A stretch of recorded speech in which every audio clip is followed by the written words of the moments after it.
राजस्थान के एक छोटे से गांव में रहती थी रुक्मा देवी। उम्र यही कोई 60 साल की होगी उनकी। गांव के लोग कहते थे कि वो औरत नहीं बल्कि डायन थी, क्योंकि शादी होते ही रुक्मा के पति की मौत हो गई और फिर धीरे धीरे उसके परिवार के सब लोग एक एक करके खत्म हो गए। और साथ ही गांव में पड़ा अकाल, जमीन सूख गई, खेती सूख गई, लोग भूखे मरने लगे। रुक्मा को गांव से बाहर निकाल दिया गया और तब से वो गांव के बाहर झोपड़ी बनाकर रहने लगी। कोई भी रुक्मा के घर के आजू बाजू से गुजरता तक नहीं था। एक दिन गांव के रहने वाले रतन और उसकी पत्नी आनंदी को दूसरे गांव से आते वक्त रात हो गई और अंधेरे में रास्ता भटक के वो रुक्मा की झोपड़ी के पास जा पहुंचे। अरे आनंदी, ये क्या हो गया? हम तो रुक्मा डायन की झोपड़ी के पास आ पहुंचे। अब तो सब बुरा होगा। जल्दी जल्दी से निकल यहाँ से। हाँ जी, सही कहते हैं आप। ये डायन हमको खा जाएगी, जल्दी भागो यहाँ से। तभी रुक्मा झोपड़ी से बाहर आती है। अरे रुको, तुम लोग यहाँ मेरी झोपड़ी में आराम कर लो और देखो, इस रास्ते पर आगे मत जाना। हाँ हाँ, हमें आगे जाने से इसलिए रोक रही है ना, ताकि हमें मार डाले तू। अरे ना ना, मैं तो तुम्हारी जान बचाना चाहती हूँ, मेरी बात तो सुनो। डर की वजह से आनंदी और रतन वहां से भाग जाते हैं, लेकिन फिर अगले दिन गांव में खबर फैलती है कि रतन और आनंदी ने अपने घर में फांसी लगाकर आत्महत्या कर ली। वजह क्या थी किसी की समझ में नहीं आया। अगले दिन गांव में जोर का तूफान आया और भयानक तरीके से किसी के रोने की आवाज गूंजने लगी। अरे भाई, लगता है उस डायन रुक्मा ने गांव पे काला जादू कर दिया है। हाँ भाई, मुझे भी ऐसा ही लग रहा है। लगता है कल आनंदी और रतन मर गए। लगता है ये उसी का किया धरा है। हमें सरपंच के पास चलना चाहिए। वो दोनों आदमी सरपंच के घर पहुंचते हैं। अरे, तुम इस वक्त यहाँ पर क्यों आए हो? जानते नहीं बाहर क्या हो रहा है? कितनी डरावनी आवाज गांव में गूंज रही है। बस मालिक, किसी तरह आ गए। पूरे गांव वालों की जिंदगी का सवाल है। अरे मालिक, ऐसे तो सब एक एक करके मर जाएंगे। तो क्या चाहते हो? क्या किया जाए? मालिक, हमें रुक्मा को मारना होगा। अरे जब तक वो डायन गांव में जिंदा रहेगी, तब तक गांव में ये सब होता ही रहेगा। शायद ठीक कह रहे हो तुम लोग, मगर ये काम करेगा कौन? मालिक, अगर आप कहे तो हम दोनों मिलके इस काम को अंजाम दे दे। बस आपको हमें यकीन दिलाना होगा कि हम पकड़े नहीं जाएंगे। ठीक है, लेकिन बाहर जो आतंक का साया है, उसमें तुम दोनों रुक्मा तक पहुंचोगे कैसे? हैं? क्या तुम्हें डर नहीं लगता? मालिक, आप उसकी चिंता ना करें। काल भैरव का भभूत है हमारे पास। रुक्मा तक पहुंचकर आसानी से मौत के घाट उतार देंगे उसको। हाँ,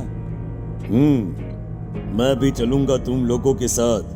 उस डायन को मरते हुए देखने की बड़ी इच्छा है मुझे। सरपंच उन दोनों लोगों के साथ गांव के बाहर की तरफ चल देता है। गांव में घनघोर काली रात पसरी हुई थी और दिल दहलाने वाली चीख की आवाज माहौल को बेहद खौफनाक बना रही थी। हाथ में काल भैरव का भभूत लिए वो तीनों रुक्मा की झोपड़ी की तरफ जा रहे थे। वहां पहुंचने के बाद, ये लो खंजर और पार कर दो इस डायन के कलेजे के अंदर। मालिक, आप बस यहीं खड़े होकर नजारा देखो, आज ना बचेगी ये। हाँ मालिक, ये भभूत अब इसकी जरूरत नहीं है। मैं इसे यहाँ पेड़ की डाली पे रख देता हूँ। लौटते वक्त हमारी रक्षा करेगा। वो दोनों आदमी चुपके से सोती हुई रुक्मा देवी के ऊपर वार करते हैं। एक जोरदार चीख से वो इलाका गूंज उठता है, लेकिन अचानक रुक्मा के शरीर से जो खून बहता है उसका रंग नीला था। ये देखकर वो दोनों आदमी डर से कांपने लगते हैं। अरे अरे अरे अरे, ये क्या? अरे इसके खून का रंग तो नीला है। अरे तो क्या हुआ? डायन जो ठहरी इंसान नहीं है ये, और आज इस बात का पक्का यकीन हो गया है। मर गई चुड़ैल, मर जाने दे। चल सरपंच साहब को जाकर ये खबर सुनाते हैं। वो दोनों जैसे ही बाहर आए उन्होंने देखा सरपंच की लाश पेड़ पे लटकी हुई थी। ये देखकर वो दोनों डर के मारे चीखते हुए वहां से भागे, लेकिन तभी एक बेहद डरावनी औरत उनके सामने आकर खड़ी हो गई। कहाँ जा रहे हो? तुम्हें क्या लगा किसी का खून करके बच जाओगे तुम?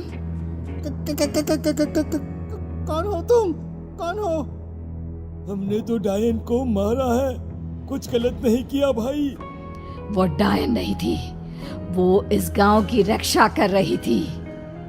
तुम कौन हो और तुम्हें कैसे पता वो कौन थी? उसने रतन और आनंदी को मार डाला। रतन और आनंदी को मना किया था रुक्मा ने इस रास्ते से आगे जाने से, पर वही दोनों माने नहीं और उन दोनों ने मुझे देख लिया था, इसलिए उनका मरना तो तय था। क्या मतलब तूने मारा था? और हम समझ रहे थे कि रुक्मा ये सब कर रही है। अरे वो तो मेरे कब्जे में थी, रोज अपने खून का चढ़ावा देकर इस गांव को बचा रही थी, तभी तो उसका खून नीला पड़ गया था। लेकिन तुमने तो उसे मारकर मेरा काम आसान कर दिया। अरे नहीं नहीं, हम नहीं मानते कि ये सच है। नहीं मानते तो बताओ सरपंच कैसे मरा फिर? क्योंकि उस वक्त तो तुम लोग रुक्मा को मार रहे थे ना। जवाब दो। हाँ बात तो सही है, इसका मतलब इसका मतलब अब तुम लोगों ने अपनी मौत को खुद दावत दी है, क्योंकि जो तुम लोगों को बचाने की कोशिश कर रही थी वो तो अब रही नहीं। अरे लेकिन कौन है वो जो हम लोगों को मारना चाहता है? आत्मा, रुक्मा के घर वालों की आत्मा। वो लोग कोई आम आदमी नहीं, खूनी भेड़िए थे और रुक्मा ने उनका ये राज जान लिया था। रुक्मा के अंदर शक्तियां थी जिसके चलते उसने उन सबको खत्म कर दिया। क्या? अरे लेकिन पूरा गांव तो समझ रहा था कि रुक्मा अपने घर वालों को खा गई। खा रुक्मा नहीं, मैं आ गई। क्योंकि असली डायन मैं हूँ और अब कोई नहीं बचेगा इस गांव में, कोई नहीं। भागो तुम दोनों। वो दोनों आदमी पागलों की तरह भागते हुए गांव पहुंचते हैं। वहां देखते हैं कि पूरा गांव खुद की नदी बन चुका था। हर तरफ लाशें ही लाशें पड़ी थी और रुक्मा के मरे हुए घर वाले उन लाशों को खा रहे थे। कुछ देर के बाद उन दोनों का भी वही हाल हुआ।